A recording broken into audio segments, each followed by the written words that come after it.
pengkotak-kotakan mahasiswa yang terjadi.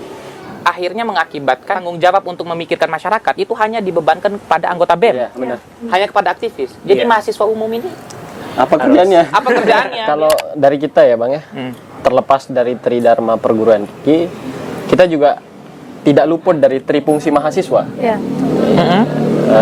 Agen obceng, social control, kemudian aerostroke.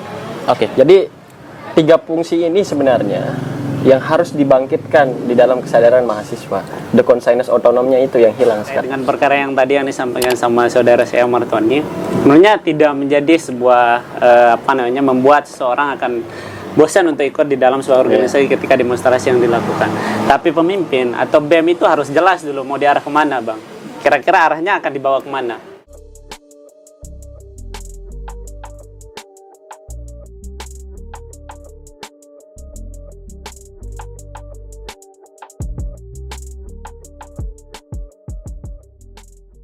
Bicara tentang ruang aspirasi, pengkotak-kotakan mahasiswa yang terjadi, akhirnya mengakibatkan tanggung jawab untuk memikirkan masyarakat itu hanya dibebankan kepada anggota BEM, hanya kepada aktivis. Jadi mahasiswa umum ini apa kerjanya? Apa kerjaannya?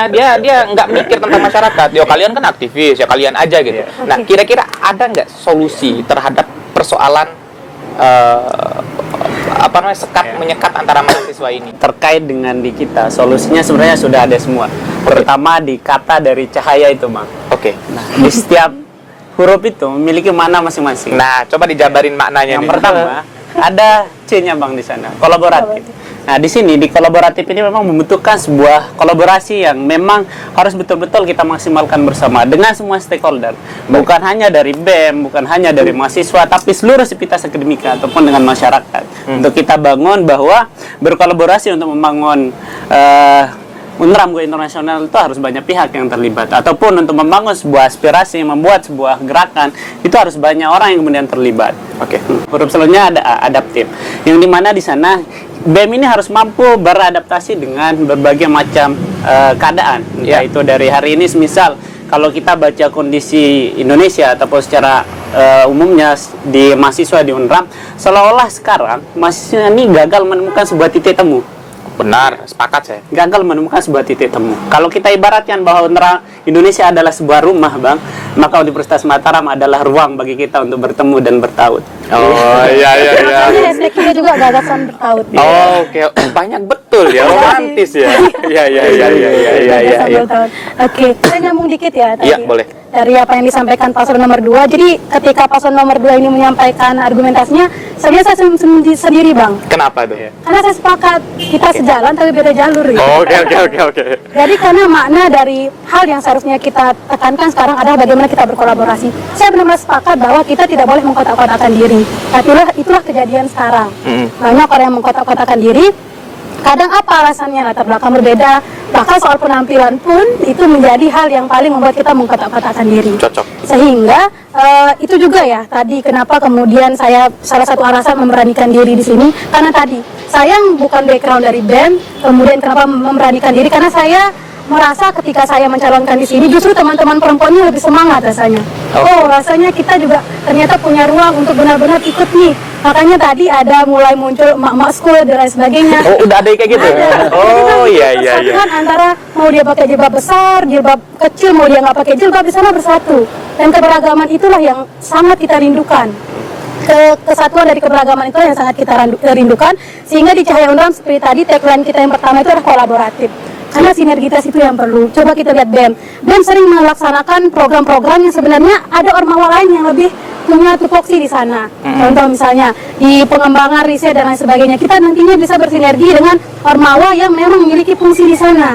Sehingga Universitas Mataram ini akan terbangun dengan sinergitas tadi, dengan kolaborasi yang tadi. Oke. Gitu, Bang. Pokoknya kata kuncinya itu adalah kolaborasi dari teman-teman Cahaya. Teman-teman Juara, kira-kira gimana tuh? Kalau kita, Bang, nggak muluk-muluk. Iya.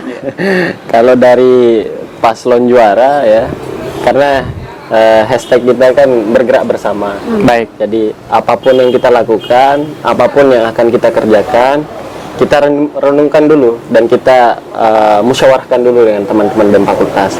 Dan sejauh ini pergerakan teman-teman yang di universitas itu belum pernah memberikan menelisik langsung ke setiap fakultas.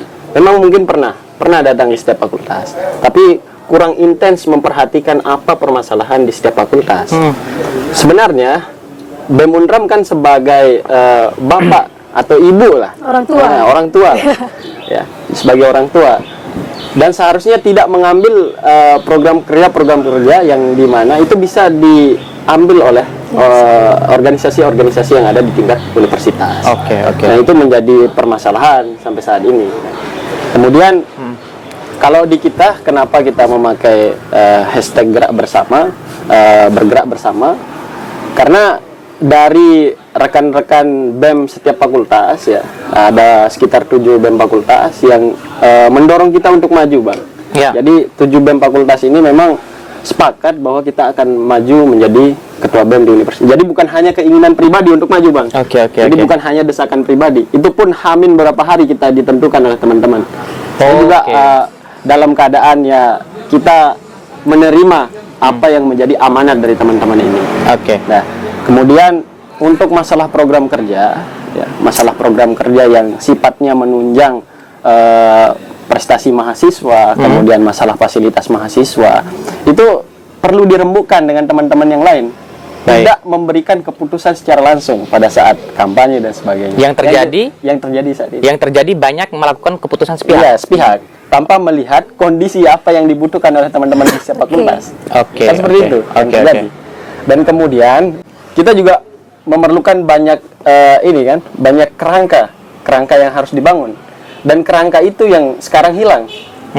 Kerangka dari setiap BEM fakultas maupun di setiap UKM di tingkat fakultas maupun universitas. Dan rasa keharmonisan itu dan kesulitan di universitas maupun fakultas itu juga yang hilang sekarang, Bang. Dan rasa itu yang perlu dibangun sekarang. Rasa harmonitas itu harus dibangun. Kalau teman-teman dari Cahaya itu istilahnya kolaborasi gitu ya. Jadi antara fakultas dan sebagainya. Nah, yang menarik ini ya, saya mulai dari paslon 1 dulu, Cahaya Unram. Kalau kita bicara tentang pembangunan universitas, itu kan harus kolaborasi bukan antara mahasiswa aja, ya, Pres ya, tapi kolaborasi antara mahasiswa dengan birokrasi, gitu loh. Kan seringkali kan birokrasi kita ini kan kampus ya maksudnya, acuh tak acuh sama kegiatan kita, gitu loh. Apa sih mahasiswa? Giliran pukul-pukulan sama satpam baru didengerin. Kira-kira gimana tuh, Pak Pres, paslon dari Cahaya Unram melihat bahwa perlu adanya kolaborasi juga antara BEM dengan birokrasi kampus. Ya, untuk yang di sana, Bang, di misi kita ya, di misi pertama berkolaborasi dengan mahasiswa, seluruh sivitas akademika dan masyarakat umum untuk membangun Unram Go Internasional. Jadi pertanyaan Abang tadi itu udah terjawab sebenarnya di poin kolaborasi di misi kita yang pertama.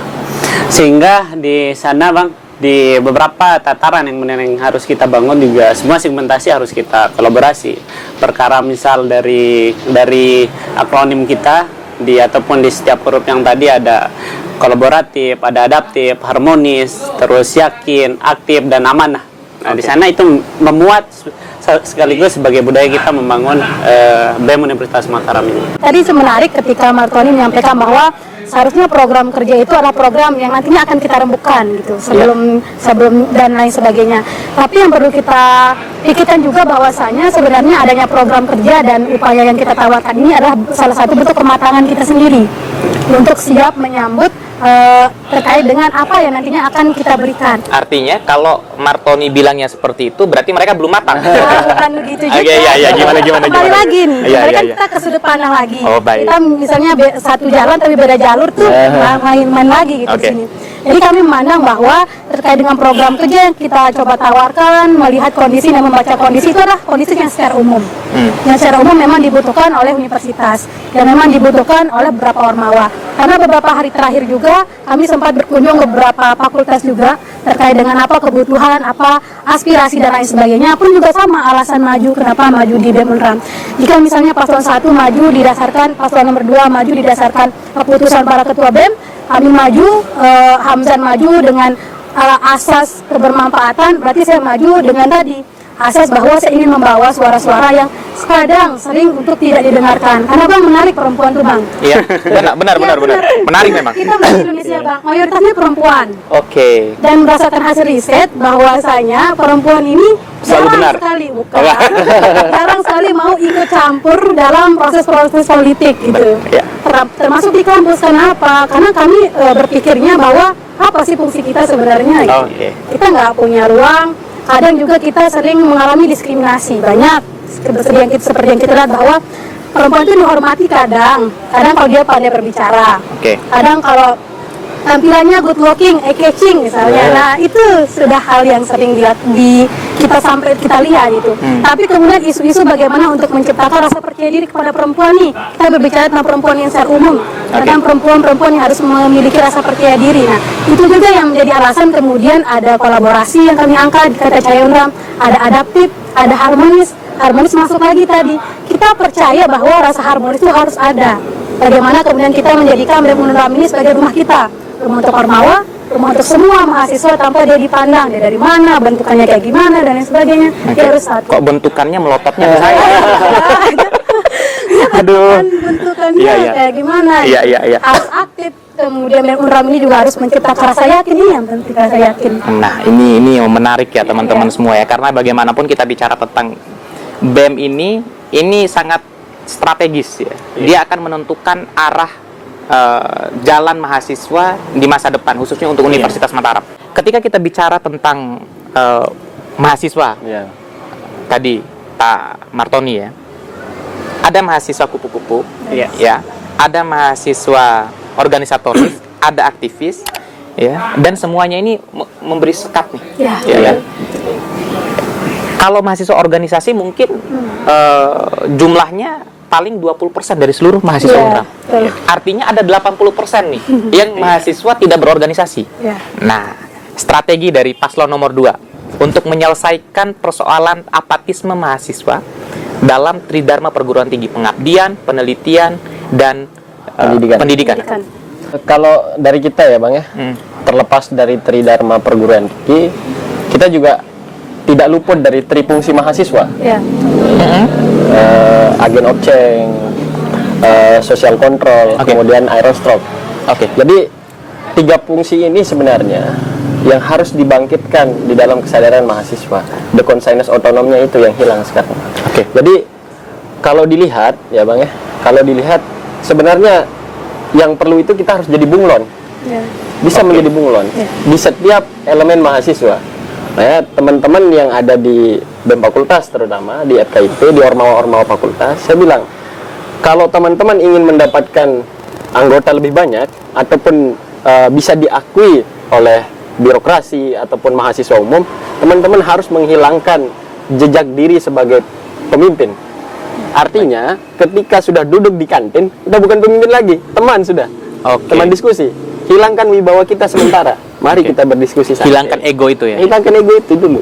Jadi kan seraya ketika kita sudah memegang jabatan, saya ya asal perintah aja Bang, tanpa memberikan contoh. Itu yang hilang sekarang. Dan kemudian di FKIP, kemudian setelah kita melihat juga di tingkat universitas, itu kebanyakan yang teman-teman dari mahasiswa umum ini bukan mereka tidak mau ikut Bang. Bukan mereka tidak mau ikut. Kenapa? Tapi mereka kurang rangkulan dari orang-orang yang di atas. Artinya itu PR besar untuk kita bersama, termasuk untuk teman-teman 01. Siapapun yang terpilih nih Bang. Saya kalau dikatakan saya tidak siap dengan program kerja, kita juga punya program kerja untuk menunjang hal-hal yang tadi disebutkan, baik IKU dan sebagainya. Kita juga punya proker yang kemudian bisa memberikan dampak yang signifikan terhadap mahasiswa. Iya, karena proker itu menentukan daya tarik orang berorganisasi. Kalau proker itu bisa menjawab kebutuhan mahasiswa, misalkan mahasiswa yang suka suka baca buku, ada proker yang memfasilitasi ke arah sana. Orang berarti organisasi ini bermanfaat. Nah, sejauh ini kan organisasi nggak memberi manfaat, makanya orang malas berorganisasi, kira-kira kayak gitu. Nah, ini juga yang kurang Bang. Sepengetahuan kita kan, stigma dari teman-teman mahasiswa umum melihat badan eksekutif mahasiswa itu kerjanya demo-demo aja. Dan itu yang harus kita hilangkan. Jadi kita ubah pola organisasi, ada budaya organisasi yang perlu kita terbitkan itu ada respect to system. Jadi kita harus menganggap bahwa dosen-dosen itu sebagai orang tua kita. Jangan sampai berpikiran negatif dulu. Kita cari dulu apa permasalahannya. Itu yang saya coba terapkan di FKIP, Bang. Selama ini tidak pernah ada demo kepada fakultas. Oke. Karena kita tahu apa permasalahannya dan bisa diselesaikan secara duduk sambil minum kopi. Artinya kalau demo sering bisa memberikan kesan buruk terhadap demo dunia terlalu organisasi. sering bisa memberikan kesan buruk tanpa ada kajian-kajian yang kuat. Oke. Karena kajiannya ini mungkin kajian yang dari maksudnya kajian yang tidak mewakili kepentingan mahasiswa. Oke. Itu poinnya saya dapat dari Martoni nih. Pres, paslon nomor 1. Benar nggak kalau demo aja ini bisa memberikan kesan sehingga orang nggak mau berorganisasi? Kalau demo tanpa kajian lah katanya Bang Martoni tadi. Teman-teman di Unram kan sebelumnya itu intens nih demo, respon terhadap isu. Ya, apakah itu berdampak terhadap minat orang berorganisasi atau seperti apa? Terkait dengan perkara yang tadi yang disampaikan sama saudara saya Martoni, sebenarnya tidak menjadi sebuah membuat seseorang akan bosan untuk ikut di dalam sebuah organisasi ketika demonstrasi yang dilakukan. Tapi pemimpin atau BEM itu harus jelas dulu mau diarah kemana, Bang. Kira-kira arahnya akan dibawa kemana. Semisal dari kami Cahaya Unram, kita juga harus menerapkan 3 segmentasi. Pertama, kira-kira apa sih yang akan menunjang prestasi mahasiswa dari Universitas Mataram dari skala prestasi. Yang kedua, kira-kira dari skala pengabdian apa sih yang akan dilakukan oleh BEM Unram. Kita ada tawaran untuk membangun bagaimana Unram membangun desa. Nah, kalau dulu namanya kampung kreasi, Bang, kalau di BEM Unram. Nah, dari sinilah kita coba mulai membangun desa, bahwa mahasiswa yang suka dengan kegiatan-kegiatan sosial terfasilitasi.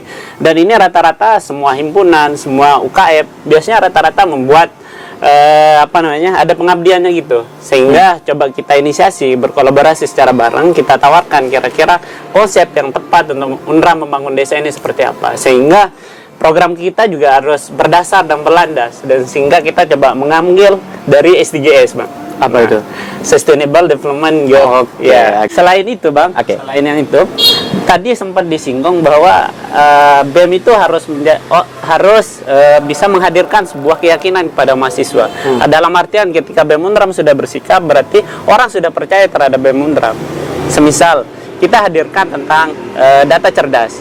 Nah, di data cerdas ini teman-teman bahwa BEM Unram ke depannya ataupun kemarin ketika saya di Menteri Sosial Politik, Bang, coba bangun tentang data cerdas, kita coba buat kajian, runutan, bahkan ketika kita pada saat saya aksi ke Jakarta pada saat itu bulan Maret, Bang, tentang isu perpanjangan masa presiden masa presiden 3 periode sama pemindahan IKN. Dan ketika kita lakukan itu, kita coba sampaikan diskusi dengan teman-teman dari skala nasional, kira-kira isunya ini apa aja, permasalahannya apa aja, sehingga secara data, secara kajian kita dapatkan, sehingga bukan hanya BEM Unram itu bergerak tanpa ada landasan, tanpa ada data yang sifatnya memberikan edukasi kepada mahasiswa.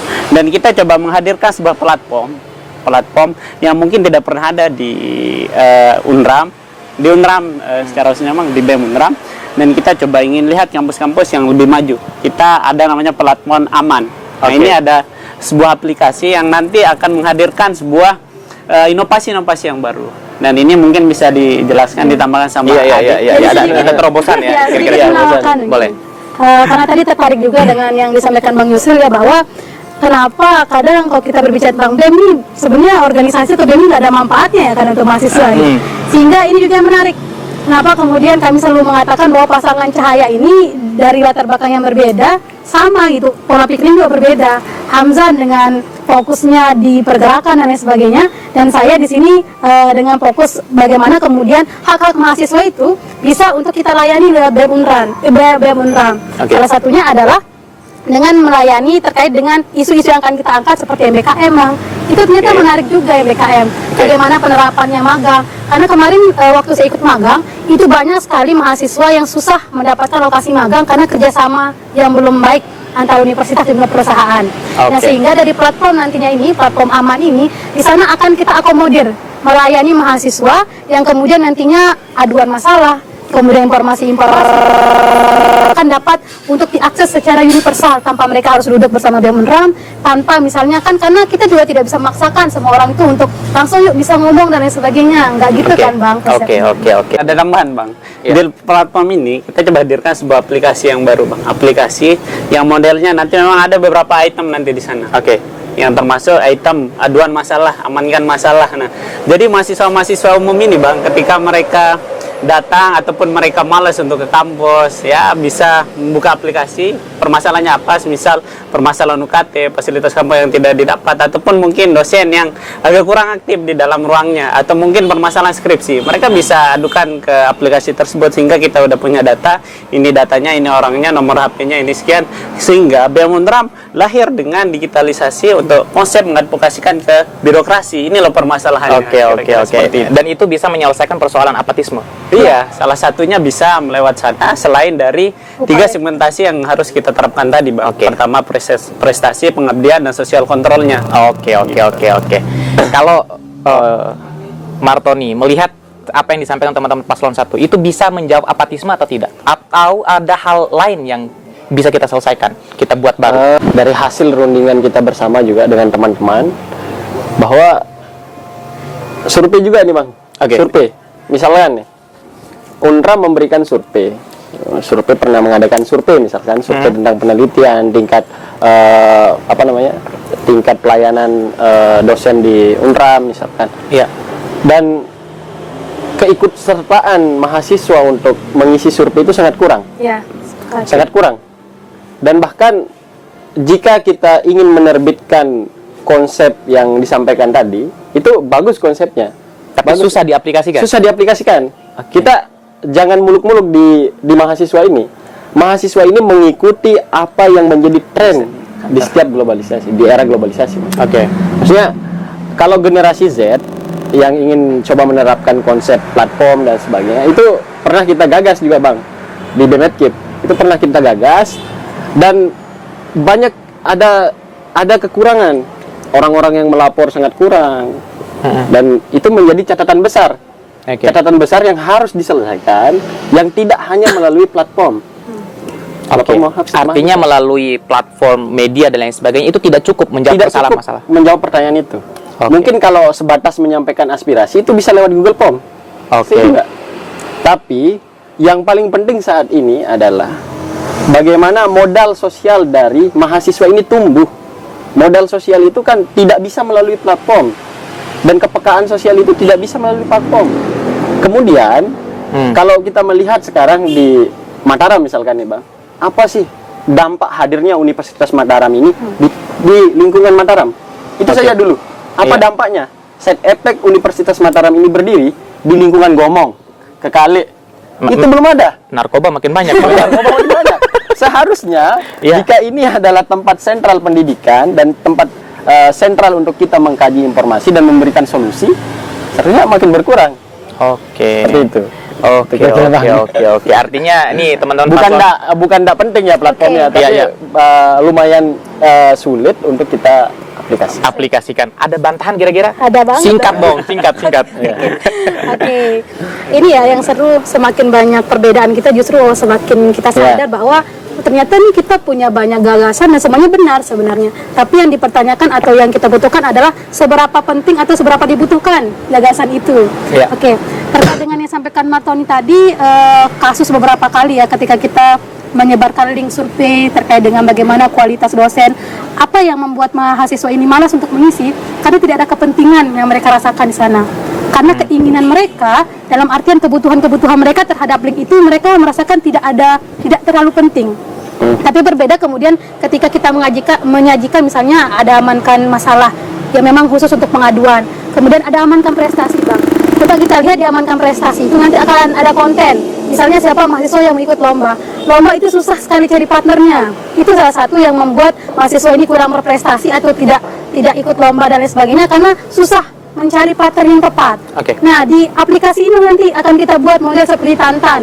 akan mempertemukan orang dari Fakultas Ekonomi, bertemu dengan Fakultas Teknik, bertemu dengan orang dari FATEPA, berkumpul menjadi satu, membuat kelompok inovasi di UNRAM, bisa go internasional. Itu adalah salah satu dari usaha yang ingin kita berikan. Oke. Dan konten yang lainnya, Bang. Tapi yang perlu kita pikirkan bahwa aplikasi ini juga yang menariknya, bahwa aplikasi ini tidak menjadi tidak kemudian menjadi cara utama, tapi memang menjadi cara pendamping kita sembari meningkatkan modal sosial tadi. Cara utamanya? Cara utamanya adalah dengan tetap menjadikan BEM UNRAM ini sebagai badan eksekutif yang bisa merangkul, kemudian semakin meningkatkan value-nya kepada mahasiswa dengan program-program harmonis tadi, gimana kita menghadirkan kita ini sebagai rumah bagi mereka, Bang. Oke. Jadi itu ya, goalsnya hampir sama, medannya yang ditempuh dan berbeda ya. Namanya aja cahaya dan juara, kira-kira kayak gitu ya. Saya ini khusus untuk dua paslon ya, nomor 1, nomor 2. Saya ingin titip satu konsep ya. Ketika kita bicara tentang Universitas Mataram, saya ingin, ini rekayasa sosial sebenarnya, supaya minat orang berorganisasi itu ada. Kalau kita lihat mahasiswa, kegiatan mahasiswa itu kan salah satu penunjang akreditasi kampus. Tapi gerak-gerik kita di kampus tidak pernah dihitung sebagai sesuatu hal yang bernilai lebih. Misalkan kalau kita serius, BEM UNRAM serius untuk menghilangkan apatisme, kita buat sebuah konsep sistem yang seolah-olah mereka itu wajib mengikuti itu. Saya punya konsep yang namanya credit point. Jadi credit point ini berasal dari sertifikat kegiatan mahasiswa, ya, sertifikat lomba, sertifikat ikut seminar dan lain sebagainya. Nah, sertifikat ini atau poin dari sertifikat ini itu menjadi penentu orang itu bisa di yudisium atau tidak. Jadi syarat orang untuk yudisium, dia harus memenuhi 500 poin selama dia 8 semester di Universitas Mataram. Sehingga mau nggak mau orang itu bakalan mencari forum intelektual, mencari organisasi untuk dia mengembangkan dirinya, karena dia harus mengejar poin yang ada di dalam sertifikat itu. Nah, jadi Presma UNRAM nilainya tuh 50. Nah gitu loh. Jadi ketua BEM Universitas Fakultas itu nilainya 25. Jadi ketua UKF itu nilainya 15. Sertifikat seminar itu nilainya 10. Nasional misalkan. Nggak ada lagi seminar yang kosong. Orang akan berbondong-bondong untuk masuk seminar, ya walaupun untuk ngejar sertifikat. Nah gitu loh. Karena untuk memenuhi skor kredit poinnya gitu loh. Nah itu mungkin menurut saya salah satu cara juga untuk menghilangkan apatisme. Kira-kira seperti itu ya. Kita udah bicara panjang kali lebar, kali tinggi 1 jam teman-teman semua. Nggak kerasa ya? Seru ya? Menarik ya. Terakhir, tentunya kita bicara tentang Universitas Mataram, bicara tentang kampus, kita bicara tentang nilai tawar kita kepada masyarakat, pengabdian yang kita bisa lakukan. Teman-teman dari paslon 1, Cahaya UNRAM, ya, menawarkan gagasan apa, ya, untuk sebagai jawaban terhadap persoalan yang dihadapi oleh mahasiswa. Untuk menjawab hal tersebut, sebenarnya cukup kita dengan membawa cahaya itu sendiri, kolaboratif, adaptif, terus harmonis, aktif, yakin sampai dengan amanah. Nah, yang terakhir terkait dengan amanah ini, kita coba ingin hadirkan sebuah tawaran bagaimana kemudian kita ingin betul-betul serius komitmen untuk menjaga kepemimpinan kalau kemudian kami terpilih nanti di Badan Eksekutif Mahasiswa Universitas Mataram, betul-betul kita maksimalkan melalui dengan tawaran-tawaran program yang kita sampaikan tadi terkait dengan UNRAM Membangun Desa, terus UNRAM Care, UNRAM Go Green. Nah, jadi UNRAM ini juga harus memiliki konsep Go Green, Go Green Campus. Ya, kira-kira seperti itu. Tambahan dari Bu Sekjen. Calon Sekjen. Nggak apa-apa. Kalau di sini udah jadi Presma dan Sekjen. Kalau dari saya sebenarnya tambahannya tadi sama. Tawaran yang kami berikan adalah kami akan membawa cahaya. Cahaya ini yang dimana kami maknai bukan hanya sebagai akronim dari Collaborative Action Hamzan Cahyani, tapi memang cahaya ini menjadi salah satu nilai-nilai budaya organisasi, menjadi ruh-ruh pergerakan yang memang ingin kita terapkan, di mana di sana ada kolaborasi, di mana kita berkolaborasi, menerima semua gagasan, menerima semua orang, menerima semua hak-hak dan peran-peran yang bisa kita berikan. Bagaimana kemudian kita bisa beradaptasi, bagaimana kemudian kita harmonis membangun BEM UNRAM ini sebagai rumah, yang pastinya diperlukan ayah dan ibunya di rumah ya teman-teman. Iya gitu ya. Oke, kemudian bagaimana kita kemudian aktif dalam menyikapi pergerakan-pergerakan yang sesuai dengan yang dibutuhkan, bagaimana kemudian BEM Unram ini menciptakan rasa yakin kepada mahasiswa, dan saya yakin bahwa rasa yakin ini akan timbul ketika BEM Unram ini bisa menjadi wadah yang tepat. Dan yang terakhir adalah bagaimana kita bisa amanah, karena kita menyadari bahwa amanah itu sama dengan tanggung jawab. Amanah ini kami maju di sini bukan karena Hamzan maju yuk dan lain sebagainya, bukan, tapi kami membawa amanah besar. Hamzan, saya membawa amanah yang dimana amanah ini hadir karena kami merasakan latar belakang atau kami melihat masalah-masalah yang sebenarnya harus diberikan ruang untuk sama-sama berkolaborasi. Intinya bercahaya untuk Unram bersatu. Wah, siap. Terakhir, Pres Martoni, ya tadi ada dua isu tuh. Pertama tentang seksualitas perempuan, kemudian environmental ethics. Bagaimana untuk menggapai itu agar teman-teman semua bisa yakin bahwa Unram ke depan akan juara? Kalau di kami sendiri, kita tidak pesimis maupun optimis dengan apa yang kita sampaikan, tapi kita determinis terhadap pernyataan kita. Artinya kita memiliki independensi untuk menjawab persoalan-persoalan yang ada di Universitas Mataram. Tawaran-tawaran kita itu sudah kita muat di dalam visi kita, yakni BEM Unram sebagai mediator pembangunan yang solid serta integratif. Artinya yang kita tawarkan di sana, mungkin kita belum menganalisis green matrix Universitas Mataram ini di mana. Bagaimana cara mengurangi emisi gas rumah kaca, dan mungkin itu yang akan menjadi konsep kita. Skripsi dua sisi juga akan kita coba gaungkan lagi, bahkan skripsi secara digital, karena satu pohon saja yang akan ditebang itu sudah berapa, misalkan ada satu skripsi yang dibuat, sudah berapa kertas yang dipakai dan sudah berapa pohon yang akan ditebang, kan begitu. Kemudian ada gerakan yang sifatnya membangkitkan atmosfer akademik, misalkan Brugak Literasi, atau edukasi masyarakat Bilhal atau Mas Bilal.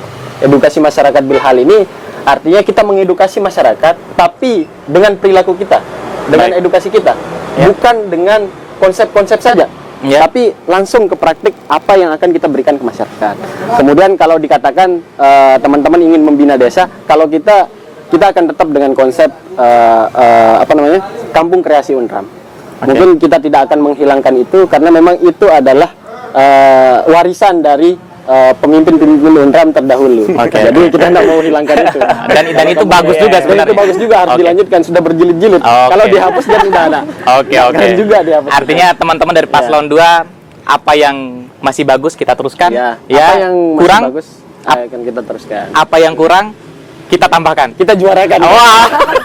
Kita juarakan. Luar biasa. Kalau dari kita kan hashtagnya Unram juara, bergerak bersama. Wah, luar biasa. Itu teman-teman semua. Jadi kalau Pres Martoni tadi bilang bahwa ya harus ada skripsi digital ya. Karena kita bisa bayangkan satu skripsi itu berapa pohon tuh. Nah, ini untuk teman-teman nih, kalau skripsian jangan sampai sering direvisi sama dosen. Ya, belajarlah baik-baik supaya nggak banyak tebang pohon, kira-kira seperti itu. Thank you ya, Pak Pres. Bang, terima kasih. Bang Hamzan, ya terima kasih banyak. Mbak Ade, dan terima kasih banyak Adinda Martoni. Ya, kita ketemu lagi di apa bahasanya, siapa yang menang kita ajak podcast lagi, kira-kira gitu. Saya agak nggak enak ngomongnya, tapi itu harus kita ucapkan. Ya, see you teman-teman semua, terima kasih banyak. Saya Yusril Zamahendra bersama dengan para aktivis ya, intelektual kampus menyampaikan salam hormat. Mudah-mudahan ya Unram satu, walaupun ada cahaya dan ada juara, Unram tetap satu. See you. Assalamualaikum warahmatullahi wabarakatuh. Waalaikumsalam warahmatullahi wabarakatuh.